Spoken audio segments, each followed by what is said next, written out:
সালে আমাদের সরকার এসছে, আজকের দিনে আপনারা ঘর পেতেন না।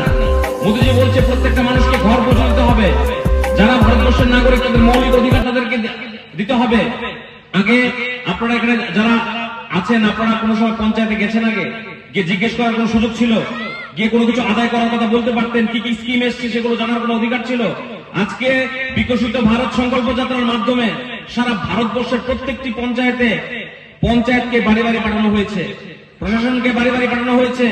কি কি স্কিম গভর্নমেন্ট অফ ইন্ডিয়া চলছে, কোন কোন মানুষ সেগুলো পায়নি এবং সেগুলো পেতে গেলে কি কি করতে হবে সমস্ত কিছু বুঝিয়ে বলা হয়েছে।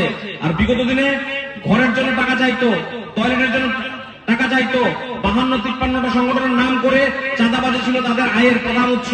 মার্ক্সবাদী কমিউনিস্ট পার্টির দল মাতাবাড়ি অঞ্চল, সম্পূর্ণ অঞ্চলকে লুটে পুটে খেয়েছে, ডেভেলপমেন্টের কোনো চিন্তা ভাবনা করেনি। আপনারা জানেন, আমরাও দেখছি বিগত 6 বছর যাবৎ চেষ্টা হচ্ছে এই বিধানসভা